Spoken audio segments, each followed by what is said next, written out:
Hello, everyone. Welcome to another edition of Fit RX. I'm your host, Dr. Greg Dennis. It is a beautiful Friday here in Oklahoma, although when this comes out, it probably will be summertime and hot. But anyways, as of now in the spring, we have a beautiful day. I'm interviewing a DocChristine Sauer. She is MD as well as a naturopathic doctor who grew up in Germany, now in Canada. She has written several books, The F Word Diet, Eating for Vibrant Health, and My Daily Sparkle and Gratitude. So we'll ask her about each of those, and just does a lot of health and wellness coaching. And so we're just going to kind of pick her brain today and see where the conversation goes. So, Dr. Sauer, welcome to the show.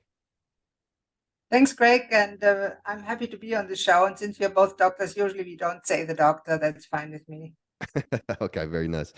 Um, well, tell us, I guess, if you will, a little bit about your story. You were, grew up in Germany and trained as a physician, end up moving to Canada, and as I mentioned, now you kind of practice more, wellness type medicine. So, just kind of talk about that transition for you and why you kind of switched what you were doing. Just tell us a little bit about you and what you do.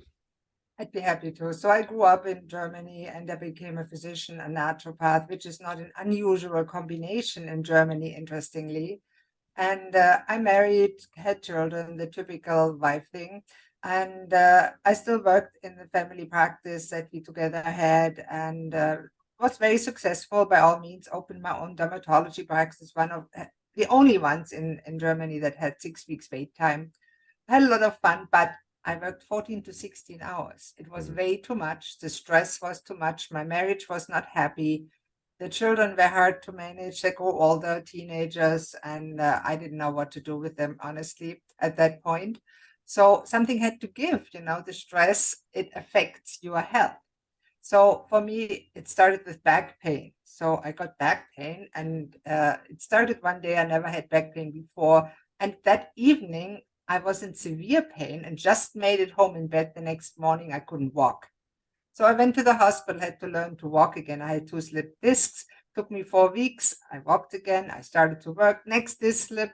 So I gave up medicine because I couldn't work. And then the second thing hit. My ex-husband, he decided to commit suicide. Hmm. So I wasn't feeling good. And we had immigration papers to Canada before that. So I thought, well, how about everything ended here anyway? Let's go to Canada, make a new start. It was kind of a dab in the unknown. And the children were 15, 16 at the time. And they didn't know what was expecting them. I didn't know it. And so we went to Halifax. It was in the end, it came the best decision, but at the moment it was very hard. I fell in a deep depression because medicine had been my passion, my purpose, and I had nothing besides it. So I was really depressed. And at one point I tried to commit suicide. By the way, that's interesting thing because I was on antidepressant as I gave everybody. But then the psychiatrist, that was 1998, decided to triple my dosage. And that triggered me to try to commit suicide, which we well know now as a side effect of SSRIs. I'm not a big fan anymore, obviously. And so I ended up in a psychiatric hospital for 4 weeks. I was really miserable for many, many months. And slowly then I pulled myself out by the hair of the hole. And then at some point, it was years later, I already had met my new husband. He's from here, from Halifax, a wonderful guy. And I reinvented my life. And I said to myself, that decision that people make that are chronically ill. I had chronic back pain. I was on morphine. I was on codeine. I was on psychiatric drugs. I was not living. I was existing.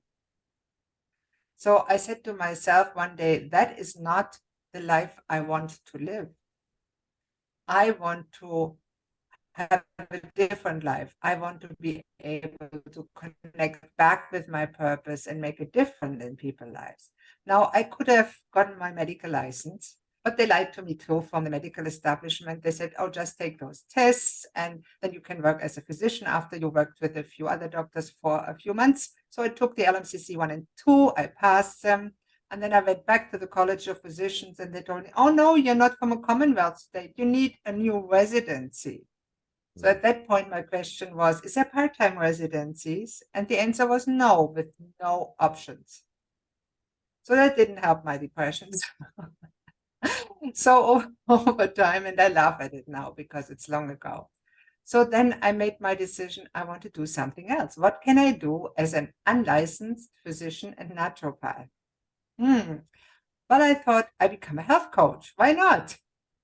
And doing everything wrong, thinking just, oh, become a health coach, put a website up and people will come. And like many health and wellness coaches realize, it's like putting a billboard in the desert. Nothing exactly happens because people don't know you. And I dabbled a little bit local, but I happen to live in the smallest province in Nova Scotia, in the smallest province, one of the smaller ones, and one of the poorest provinces in Canada, where the people have a very negative mindset that I was trying to change, but not very successfully. So at some point, I realized what I was doing best. I took, like many coaches, more education. I aligned myself with Dr. Daniel Amen, Change Your Brain, Change Your Life. I took myself against the advice of my local physicians, kind of funny, of all medications, replaced them by natural supplements and lifestyle options. And then I decided, why not write some books and about what I know and publish them myself, published them. I wrote collaborative books that have become bestsellers, which is nice. I did a TEDx talk that didn't get published on TEDx because it wasn't streamlined enough. But I have the recording because it was recorded during COVID, which is nice. So, and I share that with clients. I just published it under a different name. It's okay. It is what it is. So it's interesting. And now I work mostly with what I call holistic brain care. I help people to rehabilitate their brains like I did mine, because psychiatric medications damage the brain. And it takes months, if not years, to rehabilitate the brain to function again, to be able to really think and think clearly, get rid of the brain fog. Now, at the same point, I was overweight. I was 150 pounds overweight. So in 2006, we went and had weight loss surgery in India, was the cheapest option. And I have kept the weight off since then, which is another thing, because it's not so hard to lose the weight, as you know. It's harder to keep it up, keep it off. So I now focus on helping people with different issues like weight loss problems that have emotional eating issues too, because I'm good in both areas. Many people that are depressed, either they don't want to eat, then they lose weight, or they eat extra, then they gain weight. And then I noticed many of my depressed and overweight clients had, and I don't call them patients, I call them clients, they had inflammation. And inflammation contributes not just to weight issues, but also to depression and many, many other health issues. And at the same point, the gut health was very important. So I took a gastrointestinal mastery course to be able to interpret the organic acid test properly and help those clients with bio-individual nutrition. And so I expanded to children and youth with ADHD and autism, because it's a very important group of people nowadays that are doled psychiatric medications and they're damaged for life unnecessarily. And I'm not totally against those medications. I'm against the long-term use of those medications. Yeah. Well, very nice. That's my story. Yeah. Well, congratulations on your transformation and, getting off all those, drugs. So let's talk about that a minute, because looking at your website and stuff, you kind of specialize in a lot of mental health. And as you well know, and listeners well know, that kind of conventional medicine, if you go in and say you're anxious, you're depressed, first thing they're going to do is put you on a SSRI, which is, Paxil, Prozac, Lexapro, Celexa. There's a number of them. And and certainly those are not without side effects. But so talk about your approach to mental health and how you help people, through supplements. I don't know what are your typical recommendations when somebody when you're working with somebody specifically for depression, anxiety, those type of things. Well, typically the people that come to me, they have a very long history of mental health issues because they have tried conventional options. They are on medication. Sometimes they even have tried TMS or other options and they just didn't get better. And now they want to go to the causes of the whole thing and want to finally get the help they know they can get. They somewhere know they have. So I developed actually program and strategy to help those because it's the same story that I had. It's for years, and at some point you had enough. You want to get better, and I call that to sparkle because you recognize it. When you see somebody that's really depressed, their eyes are dead. But then when you rehabilitated it, and you look them in the eyes, they sparkle, they have the joy, the energy, the vitality back. That's what the clients want. So I can help them, and we always start with what I call a 5-dimensional holistic health assessment, where I really go in depth. And it's a series of online questionnaires where I ask all the questions. I determine the brain type. I use the questionnaires developed by Dr. Daniel Amen and some modifications by myself. I find out what type of depression or anxiety, if they have. If it's children, what type of ADHD, if adults, what type of ADHD or attention deficit. It's really not a valid diagnosis in my books. It's totally over diagnosed. Those label, I call it labels. They label you as sick. It's terrible, especially for children. They learn that they're victims now and they settle in that instead of reaching for their potential. And from there, I go then and coach them around what they need to do. So we develop what I call a life strategy plan, which includes supplements, a nutrition plan, an exercise plan, and the whole gamut of lifestyle options that really in the Western world we lost. But in many countries and cultures, and even when I in Germany, when I trained as a naturopath, we learned about all those options like hydrotherapy. It's great, balneotherapy. It's wonderful. And people don't even know that in the morning a cold shower resets their adrenals, whereas in the evening, it's better to have a warm shower if you want to sleep. Those basics are totally lost. It's sad. Yeah. So that's what I do with clients. And after about a year or so, they are from sad to sparkle. And I'm not taking them off the medicines to start with because there are withdrawal symptoms and they can be severe. And many have tried just to take them, no longer take them. So if anybody listens to that and takes those, don't suddenly stop them. Get an experienced practitioner to put you on a targeted plan, or you will have severe withdrawals. I don't want that for you. It's terrible. For sure. So what supplements do you like specific for depression, and or anxiety? That's a very interesting question, and there's not typical supplements. I make an individualized plan for everybody because I find there's not one supplement that helps everybody, and it depends on many factors. Now, generally, anybody should take a very good multivitamin mineral. Pretty much anybody is deficient in vitamin D and K2. Pretty much everybody needs magnesium. Pretty much anybody needs omega-3 fish oil or the vegetarian alternative, which is krill oil, and not krill oil, which is a phytoplankton, marine algae derived omega-3s.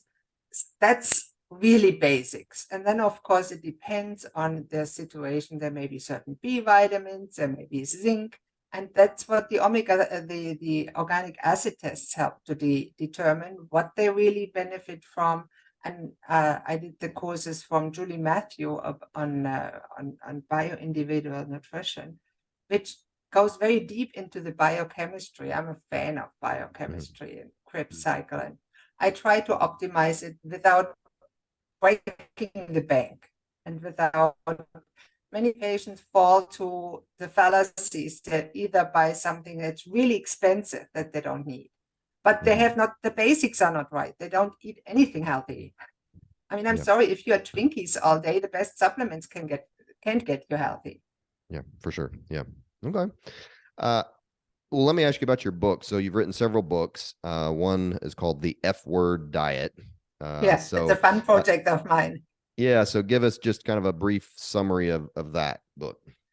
The F word diet is about is for people that are overweight and label themselves with the F word. They look in the mirror and they say, "Oh, F, I hate what I'm seeing. I can't stand myself. I don't know what to do, so I better eat some more." Because that's a typical reaction when we look in the mirror. And I was like that. I looked in the mirror. I hated what I see. I got bigger and bigger. And I said to myself, oh, F that. So I had that idea. And then I made it as one of the books that actually helped with, to establish. It's actually it's a conversation between a doctor and a patient, a fictional patient. So it's a half an informative book and it's half an entertaining book, because I didn't want to write another textbook. There's lots of them out there. The Obesity Code by Jason Fung is excellent, or stuff like that. They're long and this is a book that's easy to read. The F Word Diet, it's really easy to read, and it has information about intermittent fasting, which in my opinion is one of the best methods, at least to start losing weight.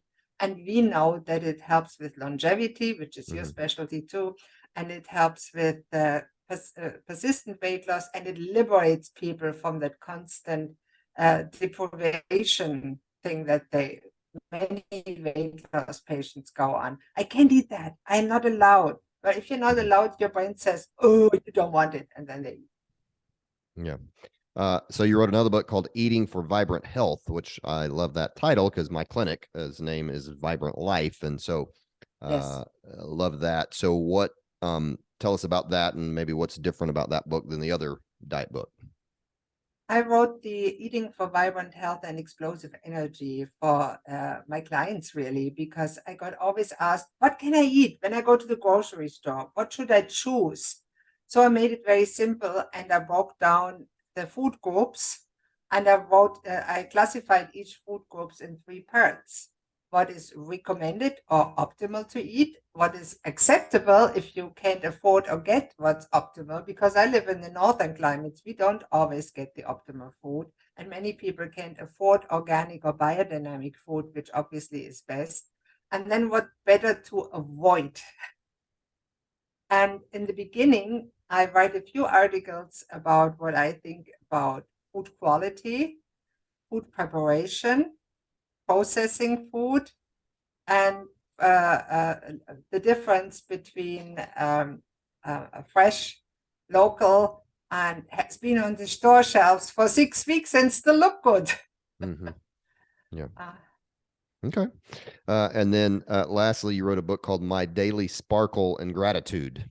And so My Daily tell us a Sparkle little of bit. Gratitude, a journal to brighten your day. Now, I wrote that for my mental health clients that need to have a little bit more established that gratitude attitude. It's not really a habit. I had a client tell me, oh, I have to do that gratitude thing, like it was a task. Now it's an attitude that we have in every moment. Right now, I'm grateful for so many things at once, for being with you, for having electricity, or just basic things. We can have an attitude of gratitude. And Dr. Amen, one of my mentors, he said in the brain scans, we can see that being grateful equalizes the brain and makes it function better. Yeah. Okay. Well, good deal. So you also host your own podcast, and it's called Sparkles for Mental Health. So tell us a little bit about that, how long you've been doing it, and just maybe some of the topics that you discuss on the podcast.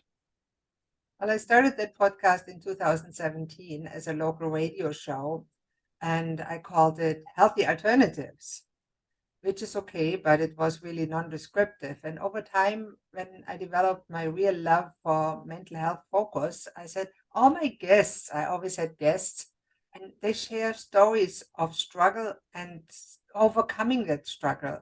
And the mental capacity, the brain, the mindset is so important for tenacity, for getting out of the hole, overcoming challenges that inevitably life throws at you. So then I thought I rebranded as Sparkles for Mental Health, because really that's what I'm talking about. How we can grow personal growth in 5 dimensions, in all 5 dimensions: physical, mental, social, spiritual, and financial. Okay. And I have people of all walks of life on it, from a pastor to fitness guys like you, and holistic and functional doctors that sometimes, and even I had people that are, Ron Williams was a bodybuilder, a natural bodybuilder, great guy. Okay. Okay. Well, very cool. Um, all right. Well, are you still with me? I am. There you go. My Okay, I'm sorry. computer It paused. freezing. Yeah, it paused there for a second. It kind of froze. So, uh, so sometimes I like asking people about their kind of daily routine. So you said you like intermittent fasting. I mean, you've written books on diet. So tell us what a typical day looks like for you as far as eating, exercise, fasting. Your kind of what you do for mental health, meditation, whatever. You don't have to go into detail, but just kind of tell us what a general day looks like for you. That's a very good question. Thank you. And I don't really spend much time anymore on it. What I do in the morning, I usually get up between 4 and 5 because I'm a morning person. And the first thing that everybody should do, that's actually a good tip for anybody. When you get up, before you even get up, you put your legs out of the side, put your naked feet on the floor, feel the cool ground, stretch your arms in the air, and says, it's going to be a great day. And if you like affirmations, you can say them then. And then you go to the washroom and start your day. And it has already started as a good day. That's crucial for mental health. Now, then I usually go in the kitchen because my husband is still sleeping. And then I have my 3-minute exercise because I'm lazy. I don't like to go to the gym. I do my exercise at home. I do intentional, intuitive movement. That means in everything I do, even when I'm sitting on the computer, I engage as many muscle groups as I can. And there's also where the mindfulness comes in, because I did Tai Chi for a while and I like certain forms of yoga, not all. But and that is important too, because it combines the strengthening of the body with mindfulness and mental calmness, which is very important. And then I start my day. I usually have a cup of coffee. Why not? And I have whatever for breakfast. I cannot eat for breakfast, and I experimented with that. I cannot have anything carb rich. For example, even nuts or organic oatmeal or something. I cannot have that. It makes me tired. In the Hmm. morning, I need protein, so I usually have an egg and bacon or something like that.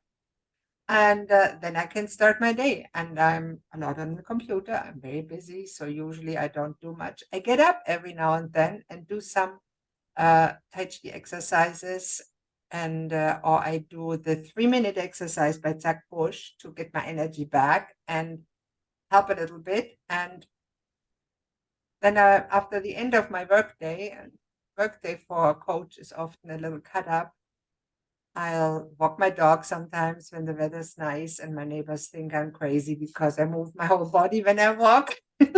I'm not just flop, flop, flop. That's my idea of intentional intuitive exercise. That's how I keep my weight off. I use my muscles every day, but not by going to the gym, but by using them for every little move that I do during the day. And that way, I still have muscle mass and I still burn more energy than most people that just sit on the Chesterfield do nothing. Of course, if you like the gym, if you want to go to the gym, it's great. I don't mind the gym. I just don't take the time to go there. But if it's a good gym, you like it, by all means. And in the evening, usually my husband cooks, and we like good vegetables. We like meat. Meat is wonderful. The Mhm. more the animals are natural, we used to have chickens. Now that was gorgeous. Fresh eggs from chickens that are on the grass, that eat the herbs. They are so wonderful. Now we get them from a farmer nearby, not as good as our own were, but they were good. And it's fun to see the chickens actually in nature and walk. When you look out of the window, you see the chickens walking around. They're such Yeah. sweet animals. I spoke at the Toastmaster, the chicken, the misunderstood animals. I don't like chickens being confined to those cage batteries. I think it's cruel to the chickens. Yeah. Okay. Yeah. I have no problem eating chicken and killing animals, but I have a problem being cruel to animals. This is Sure. not the same. And I think it's important to distinct that because some vegetarians and vegans are very, very, let's say, they say every killing an animal is bad. And I Mhm. disagree. Yeah. Yeah. Okay. All right. Well, very nice. So your website is DocChristine, and that's DocChristine.com. Mhm. Is that the best place that people can learn more about you and your services and what you do? Absolutely. Okay. I just had a big makeover. The website looks nice and is much more functional than what I did myself before. So yes, DocChristine.com by all means. And if you Okay. Google my name, you land somewhere where my website link is. Okay. All right. And then once again, your podcast is Sparkles for Mental Health. So, Mhm. okay. Well, as we wrap up here, I always ask my guest if they could give us one health tip that would make us healthier today. What would you say to that? I think the most important tip is when you do something, be fully with it and do not try to do 10 things at once. And try to do one thing after another in the right order. This is really good for health. And don't feel bad if you make mistakes because we all do. And it's not helpful.